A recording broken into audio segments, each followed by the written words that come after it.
Hello and welcome to Planet Power Tarot. This is for the sign of Aries and this is for the month of May.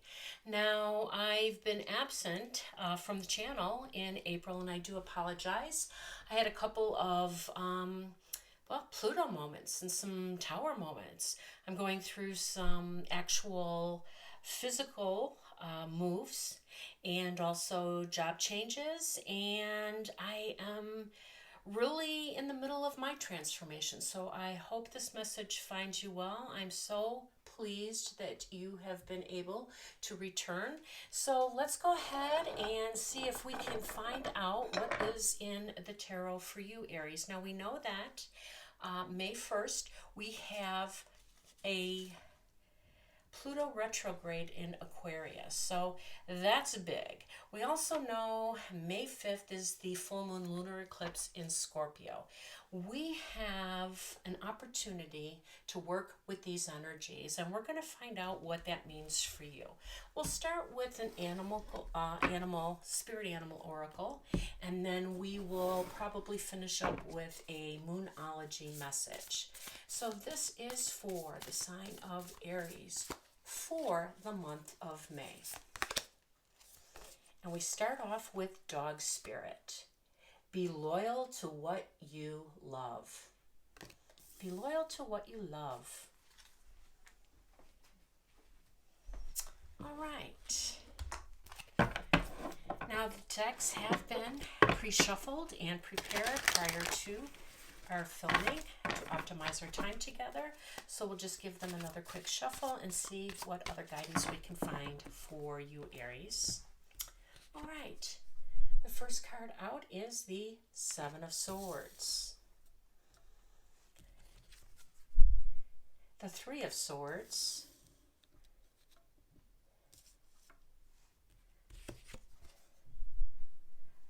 Four of Cups. And the Magician. All right. Next we have the Four of Coins and the Ten of Wands.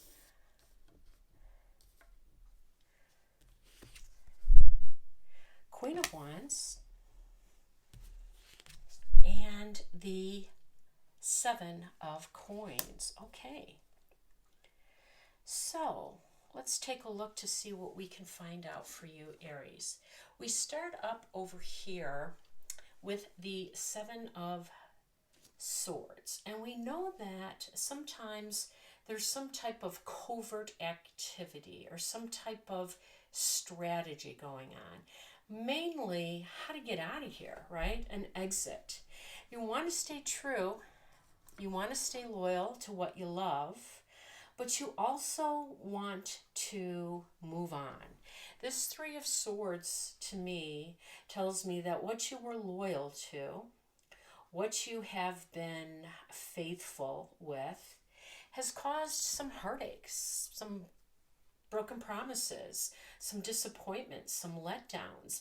And for some of you, you're ready to move on, which is what the Seven of Swords indicates.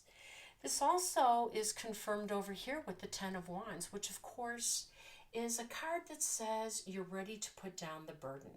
You're ready to put down the burden and to move toward your heart's desire, your North Node, what you have been called upon to come and to evolve here during this time. Now we know that Pluto is in the 11th house and it's being squared here with Jupiter. And Jupiter squaring anything isn't really a good aspect because squares, of course, are conflict. But squaring Pluto is an agitation of sort.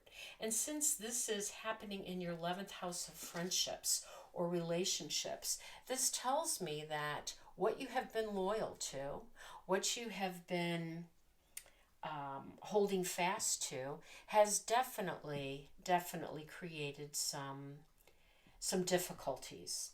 And while you held true to your path, It's now time to let go, because that's what Pluto represents. It represents a time to release, to let go, to untether from things that no longer serve. And it could just be an outworn relationship in the work environment, or in a group, or in some community or neighborhood.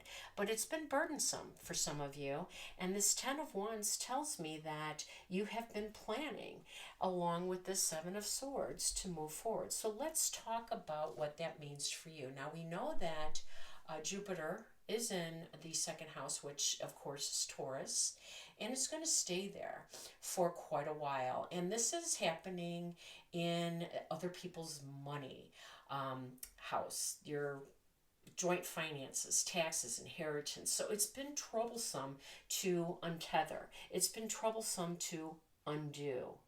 And you're looking at how you are going to fare out moving on, whether it's letting go of a job or joint finances through relationships. The Seven of Pentacles is you doing an asset inventory, taking stock of what assets, what money, what type of cushion you have to move forward, because the Four of Pentacles talks about a firm financial foundation. It doesn't talk about abundance, of course.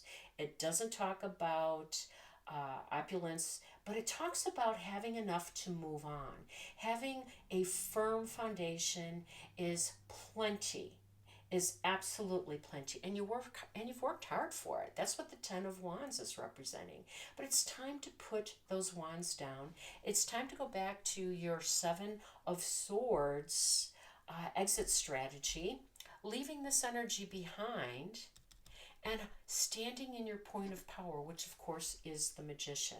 The Magician is you, Aries. You have been busy manifesting, you have been busy planning, and what shows up? Your energy, the Queen of Wands. This is you, quintessential Aries. This is bold, powerful, confident, determined energy, full of passion and desire. You are no longer interested in this cup that's being offered you. That's what the Four of Cups indicates. Disinterest, bored, not pleased. You've got a plan. You're ready to put down the hard work, the conflict, the the discourse.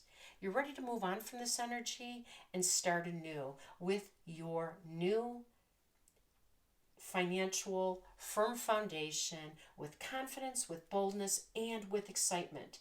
The Queen of Wands has the ability to attract all kinds of people, places, things. That's her power. That's her source of power, is her charisma, is her level of manifestation, of just operating on this whole joyful level. Along with your Magician powers, you are well on your way, and you are going to be loyal to another love. Let's see what that means for you. We're going to go ahead and pull out a Moonology card to end this reading, and see if we can get some additional advice for you, Aries. Reflect on your priorities. That happens to be you. Your priorities are no longer this energy that puts you in there. Your priorities is you, Aries. I hope this found you well. I hope this resonated. If it can you please like, share, or comment? In the meantime, I'm wishing you all balance, peace, and harmony. Take care now.